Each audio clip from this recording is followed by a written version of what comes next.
Hello, welcome to my presentation on what I learned from the Aboriginal and Torres Strait Islander children I worked with here in Sydney.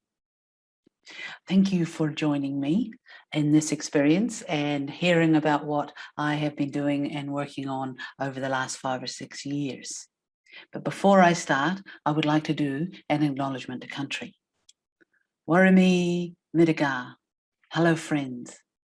I wish to acknowledge the Gadigal people of the Eora Nation, and I would like to pay my respects to the elders, past, present, and future. This is now a very important part of any kind of gathering or joining of people together when we're on the country of the First Nation people.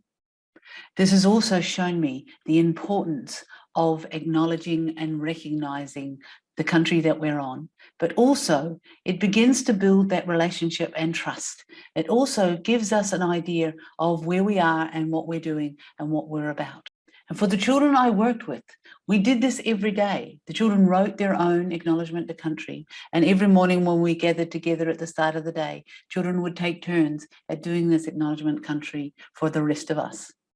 Whenever we visited other schools or we were part of other events, we would say our acknowledgement to country and allowing and recognising that we are on First Nation land. And this began to build a strong sense of identity for the children that we were working with. So for some of the children that I worked with, they did not have such a strong sense of identity and such a strong understanding. It became really important when the new family arrived at the school. One of our elders would come and talk to them and welcome them and acknowledge where they're from and who their family are and what their country is. And they would have this conversation back and forwards, working out and checking out and who knew who and talk about uncles and you look like your uncle. And all of these things were so important to the children, and it really assisted and helped with the transition into the school and a sense of belonging. When I'm doing presentations, I've begun to introduce myself and talk more about who I am so that the people who are sitting and listening with me are beginning to build that relationship and build that trust right from the very beginning of the conversation. Hello, my name is Fran McCarthy and I am from New Zealand, South Island, North Otago. So hari mai, hari mai, hari mai. I left New Zealand in 1989 and I spent some time in Uganda, Africa. I taught 2 years at the international school there, and I also ran their international preschool, which was 70 children and 25 different nationalities. I also was very privileged to be spending some time in Nepal in the Bhutanese refugee camp, and this was an amazing opportunity and an incredible time, and also a huge learning for me around the importance of identity and belonging and having a place, because these people, when we visited them, had been displaced and been in the Bhutanese refugee camp for over 9 years. So many of the children there we were working with in their preschool had been born, and that is the only life that they had. And we spoke and talked with the people who were running this centre, and they talked about the effects of not having a place and not having a identity and a place to belong, and how detrimental that was. When I arrived in Sydney, I was lucky enough to get a job at Carabina, which is an alternative progressive school in Lane Cove. And I worked there for 20 years, and I was a primary teacher, I was a kindergarten preschool director, I was on the school council, I was a parent. So I was very engaged and worked with the school very intensively, and it was a huge part of my life. But in 2013, I thought I would apply for this position here at Redfern Jarjum College. This school was started in 2013 by a woman who had been working in the Redfern community for over 40 years, and she provided the children with breakfast. And she realised that children between 10 and 14 were literally disappearing. They were no longer coming to breakfast. She found out they were no longer coming to school, and they really only turned up when they were back in juvenile detention centre or in rehabilitation or in prison. So she and the Jesuit community got together and created this school just for Aboriginal and Torres Strait Islander children who the system was failing. So I joined the team in August of 2013, and the school had started in February, and I was the third principal. So they were realising they needed to have something different. So my experience in democratic education and my approach, they hoped, would be the thing that would make the changes. So here I was, I started at this school. I'd never been a principal before. I had never worked with the Aboriginal community before. So definitely a steep learning curve. But when I walked in that door, I was not prepared for the pain and anxiety and fear and stress that these children were experiencing. They were all suffering from trauma. They were all had traumatic experiences in their school system. So where did you start? What do you do? Where do you begin? So this was the beginning of my journey into learning and discovering what would be best and what can be successful for our First Nation children. So relationships. Anything is possible if there is respect and trust. This was a very strong part of how we started and how we needed to start. Because if we didn't have a relationship with these young people and their families, we were not going to get anywhere. We would continue to be having issues, behaviour issues, poor attendance, poor retention, poor academic achievement. So how do you develop a relationship? And this is a really interesting question. I've worked in many schools and worked at universities and talked to young people who are training to be teachers. And I have asked that question. What is the most important thing when you start in a new classroom, in a new school, in a new job? And often, always, the answer is you need to build relationships. And my next question is how? How do you build a relationship? And it's very interesting that the conversation seems to stop there, that people don't understand and really realize how to build a relationship and why it's so important from the children, for the children, but also for the staff and for the teachers and for the families and for the communities. And what we found was one of the most important things was building that sense of trust by just doing simple things like the acknowledgement to country, and acknowledging the identity of the children and developing a sense of belonging and a sense of place. So we had also had to work on respect. And again, that is a very difficult thing because many people say, oh yes, you have to have respect. You have to teach respect. The children must be respectful. I have had many conversations with adults about how are they respectful? How are they building relationships? How are they building trust with the children that they are working with? So building trust was really the first thing that we needed to do, and building the trust that we would turn up every day and that we wouldn't abandon them. We wouldn't give up on them. We wouldn't judge or criticize or blame them for what they are doing. Talking to them and explaining to them about trauma and understanding how their brain works and why they are reacting in a certain way. And that when we say we were going to do something, we did something. And when they told us what they wanted and what they were feeling, we acknowledged and accepted that and encouraged them to be having those kind of conversations. We also ensured that it was two ways, that the children knew that we were trusting them. So when they said they were going to do something, or that they were feeling unwell, or they needed to lie down, or they needed to sleep, or they were hungry, we respected that. And we allowed them to go and get something to eat and have a rest. And once they realized that we were really listening to them, that began to build the trust. So of course, listening is a crucial key to building any kind of trust, and also listening and then acting on the listening, not just nodding and yes, yes, oh yes, that sounds fine, but actually following through with what they are actually telling you and asking questions and clarifying with them so that they understand what their issues are and what they are needing. Finding resilience.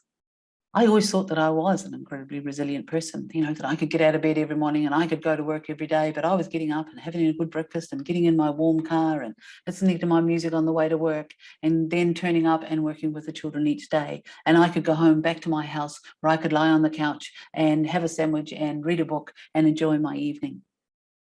When I acknowledged and realized what these children were dealing with in the mornings and some of the things that they were needing to deal with in the evenings, really showed me the importance of resilience and how we are underestimating what these children can do and what they are capable of.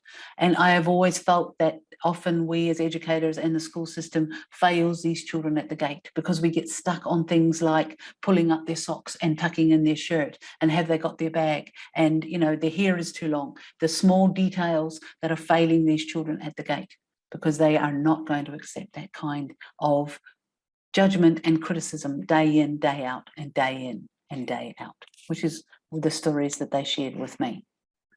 So acknowledging and understanding that resilience also influenced how we ran our program and how we ran our day and how we engaged the children, because they were so incredibly capable.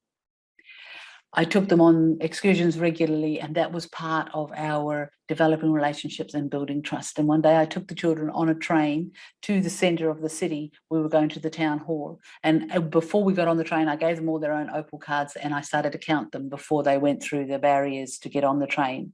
And then when we got on the train, I counted them again. And one of the kids eventually rolled her eyes at me and said, "Miss, why are you counting us?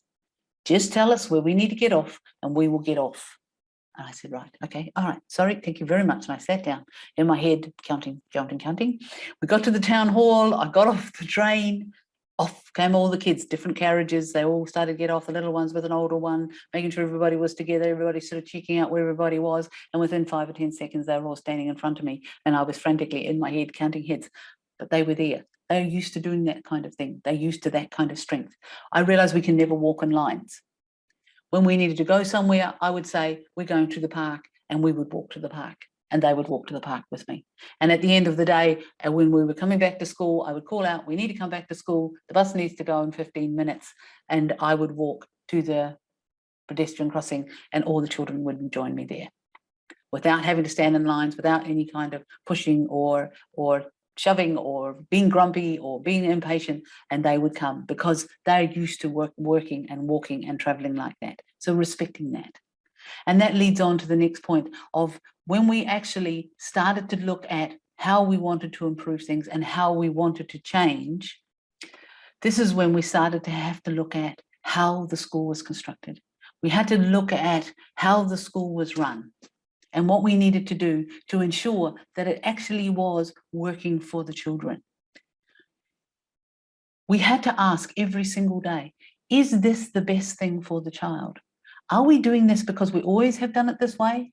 Are we doing this because this is what the system says it should be done? Or are we doing this because it is the best thing for this child or for these children? And we continue to have to ask that question because the children were evolving and growing and changing. And a decision that we made at the beginning in February with a new group of children was very different to the decisions we were making with the children that we were talking to and working with in December or in November. It was this looking at what is the best possible environment these children need to learn and thrive and grow? What is the best possible practices we can put in place so that they have strong health, physical, social, and mental health? One of the things that we found was so important for the children's health, physical, emotional, and spiritual health, was a connection to country. In the Aboriginal and Torres Strait Islander culture, they have a very spiritual connection to country and a very spiritual belonging to the land. When they dance in the dust, they believe they are dancing with their ancestors. And I found that when I went out on country with the children, there were no behaviour problems and there were no issues. And these were the children that I were working with were urban children and hadn't had the opportunity to be out on country with that a lot of other children and Aboriginal children had been involved in. So we began going on excursions every single Friday. And the aim was, one, to reinforce what we'd been doing during the week and allowing ourselves to get out of the building and out of the constitutional environment. But the other important part of going on an excursion was showing the children their country, where they lived. Even though they lived in the city, they were still living on country. So we went to the beaches, we went to the national parks, and we went to the playgrounds. And one day we were standing looking across at the harbour at Shelley Beach in Manly. And I had a little one, she was leaning against my leg looking out over the harbour. And it was one of those sparkling, gorgeous Sydney days that we often have. And she doesn't talk very much, but she said to me, "Hey, miss, I didn't know how beautiful my country was." And for me, that was one of those moments of, this is so important. Children need to be on the land, they need to be connecting with community, and they need to be connecting with their land. And it was very interesting. I read an article and spoke to a woman in Queensland, an Aboriginal lecturer, and she did a paper on working with teenagers in Queensland, Aboriginal teenagers. And she asked them, what do you need for your health and well-being in your environment? And every child at some stage said they needed to be out on country. They needed to go and be by the river. They needed to be in the bush. They needed to be in a park when they needed to feel better. Interestingly, she communicated with a lecturer in England, and she did the same research and asked the same question of teenagers in London, and the answer was the same. The children said, the young people said, They needed to be in a park. They needed to be able to go by a river or by the sea for them to feel better, and that it really helped. So this is not just a culturally based belief. This is actually a sense of well-being, the importance of being on country, the importance of being on the land, but also taking care of the land and how important that is to the community and to these children, that they understand and are part of taking care of the land. And we also had to question our deficit model that we had in our head. Had we been underestimating what these children were capable of? And were we really challenging them and enabling them to become as rich and as powerful as they can be, just because of our beliefs, because of what we thought we knew and what we thought should be happening? And they're continually asking questions. Now, a fantastic example that I found was when we were employing staff. Often people would come in and I would do the interview process and I'd bring their references and we'd have great discussions, and then they would come and visit the classroom and last 25 minutes. So I got to the stage when we needed to employ new staff that I would say to anybody wanting to come and join us, I would say, come and spend a day. And then at the end of the day, you and I will have a conversation about whether we want to continue. Some people would last a morning tea. Some people would ask, come until the end of the day and then respectfully come in and go, nope, this is not the place for me. And one day I was having a conversation with the children because one of our teachers was leaving, and a group of children and I were yarning about what we were going to do. And one of the kids said to me, you don't ask us. And I said, sorry, love, I'm not sure what you're talking about. He said, you never ask us. We know if a person is going to be able to fit in. We know whether this person will be good in our school because we know what we want on our school, because we've decided what our school is about. We've had these conversations. And I said, okay, sure. The next time I need to have someone come in and I'm interviewing them to be a teacher, then I will ask your advice. So that was fine. And of course, then a week later, I had a person who contacted me and said they were interested in, and I said, fantastic, come in tomorrow. And she said, oh, well, what do I wear? And I said, runners, something that you can get up and off the ground quite easily, but casual. And she went, really? And I went, yes, yep. And she said, okay, all right. So she came in and yes, she had on her jeans and her runners, and her and I had a chat for a few minutes, and then we went upstairs and my two elder boys were busy playing with Lego, and I walked over and I introduced her and I said, this person's interested in potentially working in the school and working in your class, and I know you have some questions. And they both sat back on their haunches and they looked at her, and one of them said, what's 5 times 5? And she gave the answer, and then he looked at me and I nodded and he went, all right, so you know maths then? And she said, yes, she knows maths. And then the other child looked at her and he said, do you like children? And she said, yeah, I do like children. And he said, so do you believe that you have to be kind to children? And she said, yes, I do. And he said, okay. And they went back to the Lego. And that was the end of the interview. And she ended up staying for 2 years and was a wonderful asset to the school. So that's a big change. That's something that has not happened very much in the systems that these children had come from. And because they had endorsed the employment, then that made it so much easier for the staff to come in and be part of the school. So that became part of my process. And I had one guy come in and he arced up with one of the kids on the first day. And when he came and spoke to me at the end of the day, I said, I don't think this is going to work. And he said, oh, no, but I really want to be here. I just love it. I've had a fantastic day. It's the best place I've been to in a long time. I really need to be here. And I said, all right, I'll give you 4 days, because it was Monday. I'll give you till Friday to see, because if you cannot convince these children that you are the best person for this job, then I take their word. And he said, but they're only children, they don't understand. And I said, oh, yes, they do. So by the end of the week, on the Friday, when I knew that this young man was going to come in and have a conversation, I went back to my elders and said, so what do you think?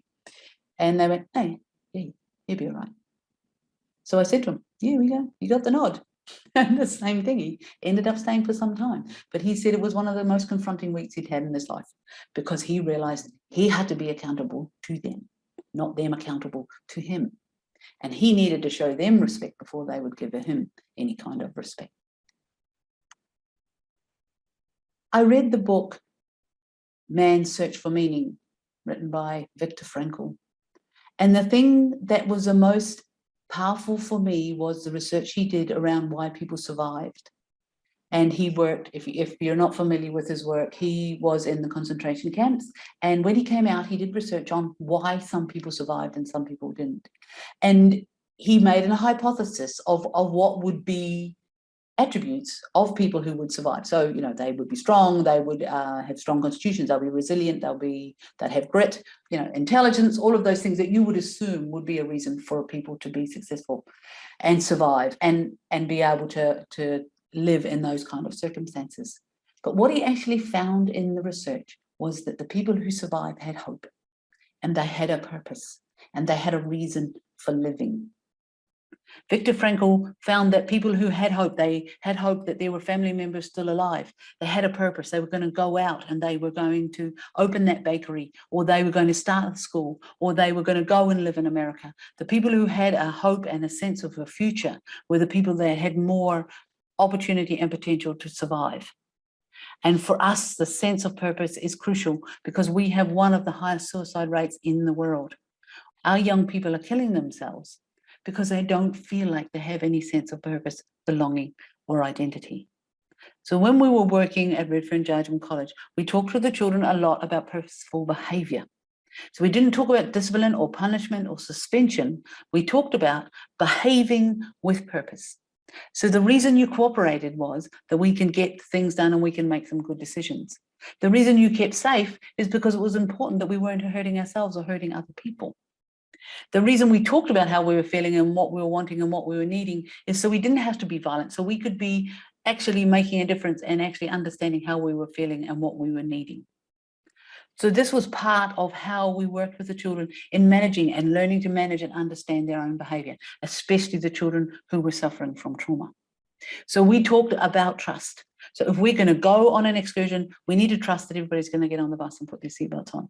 We need to trust that when we get to the beach, that everybody's going to be in the area that we say we're going to be.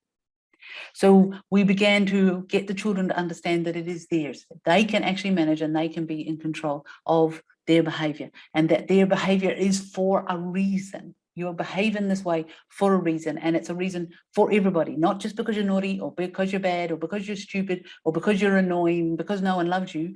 We are working and we are behaving in a way with purpose so that we can be behaving and being a place where we want to be. We actually had a conversation with the children early on, and I said to them, what kind of school do you want to have? And there was lots of conversations about what we wanted to have. And in the end, one of the little girls said to me, I want to have a school that is kind. And again, there was a silence. And one of the older boys looked at me and he said, that's not possible. That's not possible. And we had this amazing conversation about why is that not possible? And what do we need to do to enable it to be possible? And how can we have conversations and understanding that enable us to have a place that is kind? So this purposeful talking became a really important part of our daily culture, of our daily conversations, was clarifying and understanding everybody and enabling everybody to have an opportunity to have a say in what they're doing. And the other part of the conversation and what we needed to be thinking about was talking with purpose. Now, this was very interesting when I was doing my research, because I spoke to a very respected elder in the Redfern community and I was interviewing her. And I said, so what do she think we need to have a successful model of education? And she said, talking and language. And I automatically assumed that she was talking about traditional language. So I said, so you think it's important that we are learning traditional language? And she said, yes, that is important. But she said, what is more important is that we know how to talk with purpose, even when others don't want to listen. She said, we lost our language. She was one of the stolen generation. We were not allowed to speak our own language. We were put in schools where we had to speak English, but we actually weren't really allowed to speak at all. So we have lost the ability of communication and we've lost the right of communication. So what she said I would like for my grandchildren and great-grandchildren is for them to be able to speak and talk with purpose, so that people can listen and hear about what we're needing and what our plight is, so that people can now understand. And that she said that is what has been missing. So the talking with purpose, the behaviour with purpose, and having a purpose so that they feel like they have a place where they belong and a place that they can identify with. Really debated whether I would add this to this presentation, but I thought that it was really important, and I don't really have the actual answers, but I think it's something that we need to be considering and we need to be thinking about when we are working with our young people. And are we really answering the why questions, and are we answering them in a truthful and respectful way? I went and worked in a remote school in the middle of New South Wales, which had about 95% Aboriginal attendance, and we were reading a story about Sorry Day, and we had watched a video with Kevin Rudd saying sorry to the stolen generation. And then we read a story by Archie Roach about his experience being growing up in Australia. So when we finished the story, one of the children put his hand up and said, "So why is he saying sorry?" So we explained that about the stolen generation and what's happening. And of course, you know what the next question was: why did they steal the children? This is a very difficult question. And how do you answer that question to 7 and 8-year-olds? The next question he had is, am I going to be stolen? Another hard question. We were not prepared for those questions. We as the adults sitting in the room were not prepared for those questions. We did not know really how to answer those questions in a very strong way. The other question another child asked was, so that was a Prime Minister of Australia? And I said, yes, Kevin Rudd was a Prime Minister of Australia at the time. And he was saying sorry. And I said, yes, he was saying sorry. And then he said, so did it make a difference? Another very difficult question. And another one that I don't think that we answered very well. Even the Aboriginal elder in the room with us struggled to answer that question. So are we answering the questions, and are we answering them in a very honest and open way? And can we? And how do we do that? And how do we move forward? When we had to celebrate Sorry Day, when I was at Redfern Jardim College, I invited the families in to talk to me and share their experiences and thoughts with me on how we would approach this with the children. And there was many discussions. We talked about they did need to know. They did need to be part of protests. They needed to understand what their history was. They needed to understand what had happened to them. And then one mother hadn't said very much, and I asked her what she thought. Now, she had 6 children at the school at the time, and she was pregnant with her 7th child. And she said, what I would actually like is for my child just to be a child, that they can go and play in the park and swing on the swings and enjoy playing in their PlayStation and talk to their friends and read books and have the issues that 7-year-old and 5-year-old and 8-year-old children have. You know, are they going to get an extra piece of toast, and are they going to get some cake for their birthday? Not what had happened to them 150 years ago.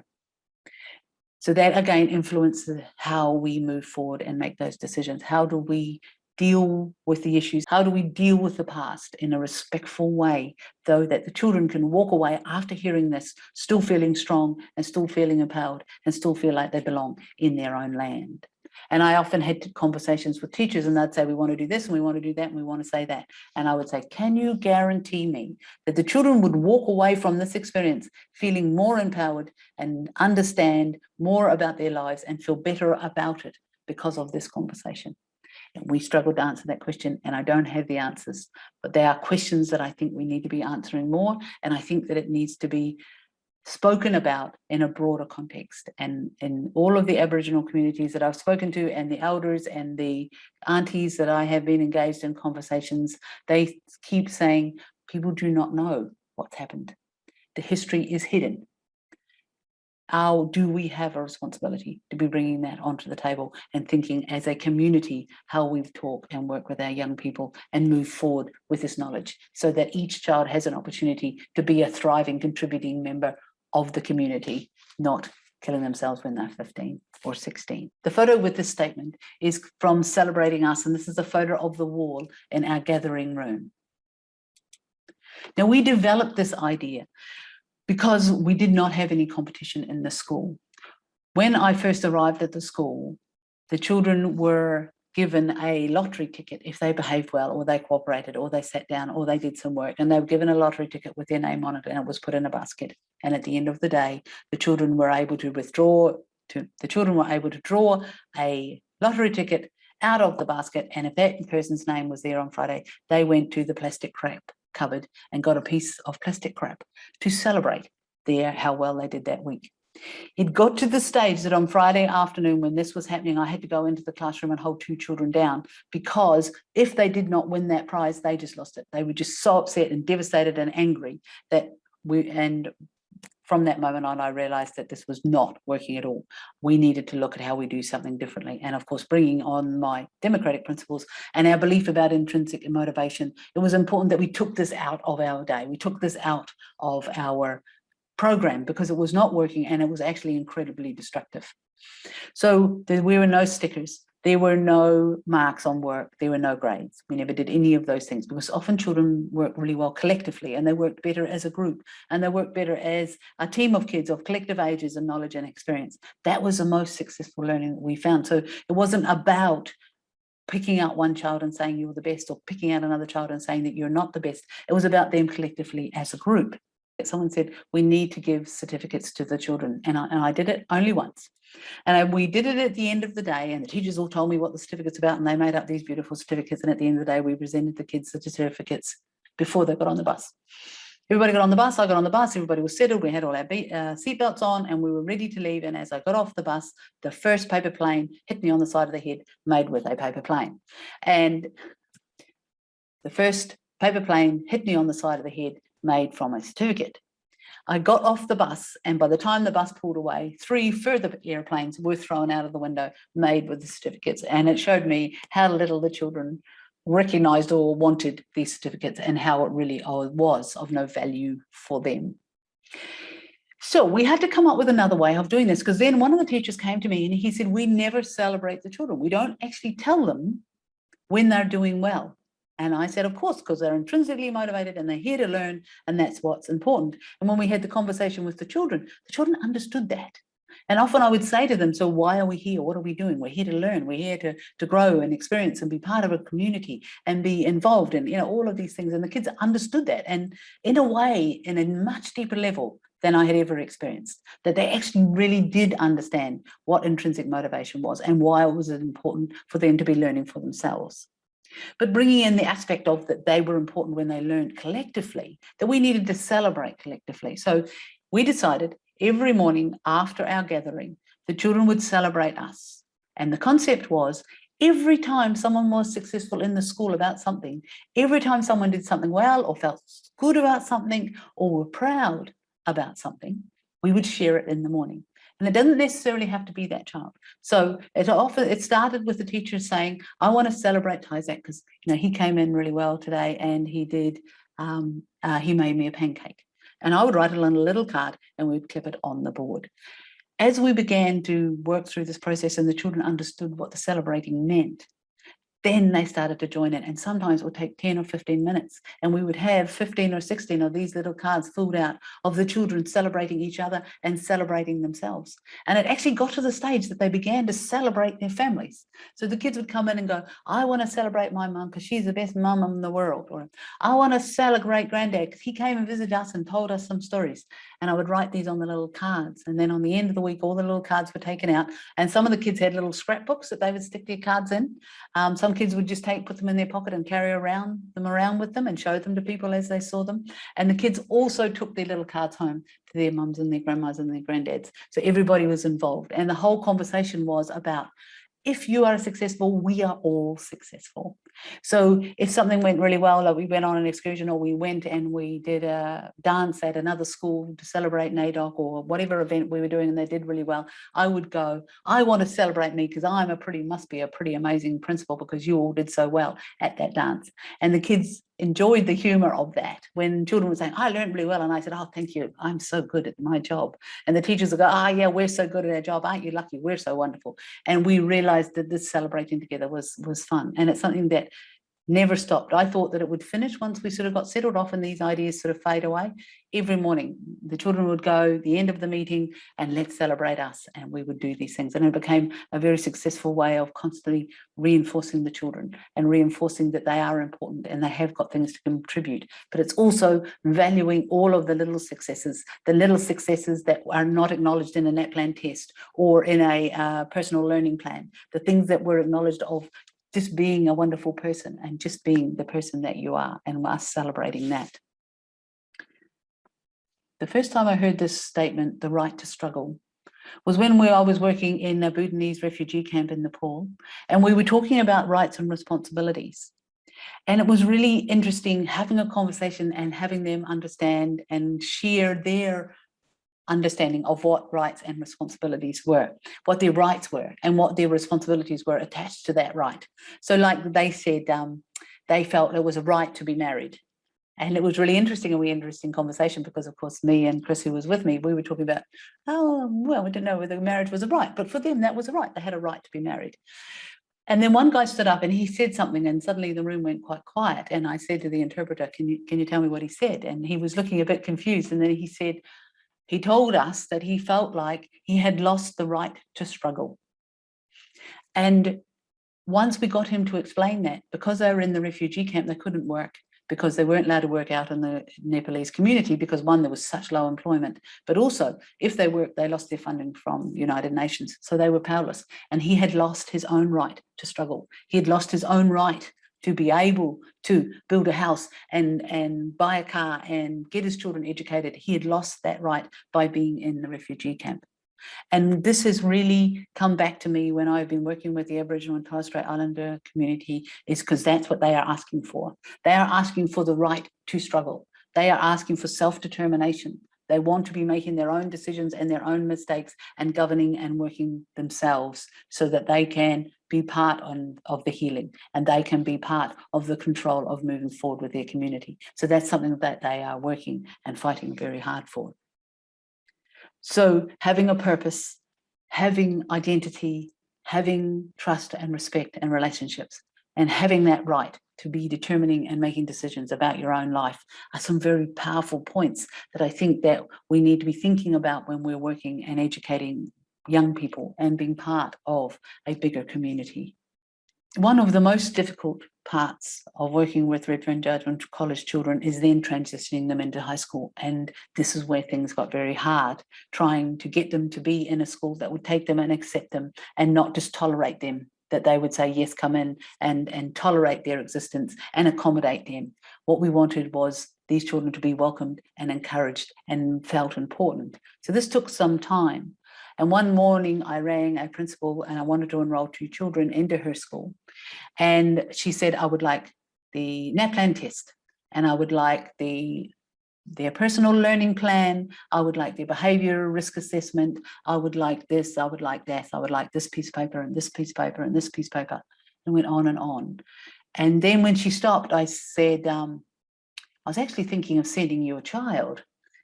And she didn't think that that was very funny. She didn't get it. She said, we have to have this paperwork. I've got to have the records. Yeah, of course you do. Yeah. But at that moment, I realized we are losing sight of the children. We are losing sight of the actual child that is standing in front of us. And are we allowing and respecting them enough to be living the life they want to live and not come with a trail and a stack of paperwork that tells you who that child is? The child is the person who's standing in front of you. And if I talk about 3 important things, all of these things that I've talked about are really important and have been very powerful in influencing me moving forward in what I'm going to be doing next. But there are 3 things that I really did learn working with these children. And the first one is, it's really important to carry a stick when you're walking in the bush. And I often say to the kids, why do you need to carry a stick? And they go, because of snakes. Because if you see snakes, I don't think a stick is going to help me. All that snake is going to see is the dust of me getting out of here. Kids thought this was very hilarious. The children always walked in front of me when we were walking in the bush, because they knew how to deal with snakes and they knew that I would just run away and be terrified. One of the most powerful things that we did when we were working in Redfern Judgment College was we were given some money and we were given the opportunity to go to the Aboriginal Dance Festival in Lura. And that is in Queensland. So we had to all stay at school in the night, and we got on the aeroplane at 7 o'clock in the morning. We arrived in Queensland at 10 o'clock, and then we drove for 5 hours and we arrived at the camping ground for the festival at 6 o'clock that night. Now, this was an absolute representation of resilience and strength and trust, because these children, there was not a single complaint that whole day. Are we going to be there? Yeah, it's too far. Any complaints at all? Though we were driving down the road and some of the girls said that they needed to go to the toilet, and we saw that there was a stop further up. So I said to the driver, can we pull over? We need to go to the toilet. When we pulled over in the middle of nowhere, here was this pub. And I jumped off the pub and there were 20 bikes at least with the bikie gang there, parked outside the pub, all standing and talking and drinking. And I sort of got half off the bus and thought, do I get back on again? The kids need to go to the toilet. I don't know where the next stop is. And I stepped off the bus, and one of my elder boys jumped off the bus and headed towards this group. And I could feel myself going, alrighty then. And he immediately said, hey, my brothers. And they began the handshaking thing that they do. And there was a great discussion going on, and all the kids piled off the bus and headed over there. So I took a breath and I took the girls to the toilet, and we got ourselves sorted, and we came back out. And by the time I came back, all of the children were either on a motorbike, had a motorbike helmet on, or had on one of the jackets, the leather jackety things they wear. And there was great conversation and great discussions. And I walked over, and Jordan, my elder, said, Miss, this is my uncle, and this is my cousin, and, you know, all this great conversation. And it turned out that these group of bikers were the security at the Aboriginal Dance Festival that they're going to. So we drove the rest of the way to the Laura Dance Festival with 20 bikes and our bus, and we all arrived pretty much in style, which was absolutely fantastic. And it was gorgeous during the whole event. Every now and then I would look around, and there would be 2 or 3 of my kids swaggering along with these guys with either their jacket on, and the guys wore their leathers with their security visible vest on as well, with security written on the back. So it created a gorgeous environment for our children, and they just really began to understand the incredible richness and depth of our community. They saw their people dancing in the dust with their ancestors. They saw the dancers from Cape York. They saw the dancers from Victoria. They saw the dancers from the middle of Queensland.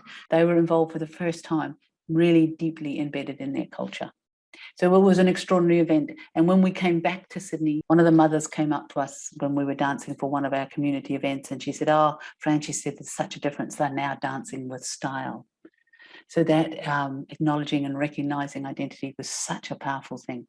So there are 3 things that I walked away from Redfern Jardim College with, things that I found were so important. And one is, if you're going to walk in the bush, carry a stick. The second one is, if you're really angry and people are not listening to you, throw a table. People will listen then. I haven't done it yet, but I've got it in my arsenal of, when people are not listening, I'm going to throw a table. The third thing that I found the most powerful thing, and it refers back to going back to the child, the most important thing these children need is just one person to look at them in the eye and even take them by the face and say to them, you are all right, just the way you are. So thank you so much for listening to this experience I've had. And I have moved on now from Jardim, and I'm doing my PhD. And the question is, how do we develop a model for our First Nation people so they can be successful, thriving members of our community? And I am working with the Aboriginal elders in Redfern, who actually requested that I do some research on this. I'm working with the Aboriginal children. I'm working with educators in schools, out of schools, in universities to create this model of education. We're also starting a school. So we've been working hard on that, and that's been an absolute and complete challenge. We're planning to sign a lease this week, and we want to start on the 1st of February, if all goes well, COVID, lockdown, et cetera, all goes away, that we will be working and building that. So this is our website, and we're called Community Exchange because it is an exchange of culture and knowledge and experience. And we have elders, and we have community members, and we have local Aboriginal groups joining us, teachers, educators, and committed individuals who want to start a school for Aboriginal and Torres Strait Islander children, where the curriculum is embedded with culture. We're going to be run and governed by a council of elders, and we're going to start with a preschool, then primary school and secondary school. And when I was having a conversation with the lecturer in Queensland, she said, why not a university? And I said, why not a university? Let's do the whole supermarket. We want to have a place where these children belong, where they have a sense of identity and purpose, and that they can grow strong and healthy in every possible way, that they can step out and be leaders in the community, to be thriving and contributing members of our society. So please check it out, and thank you very much for listening.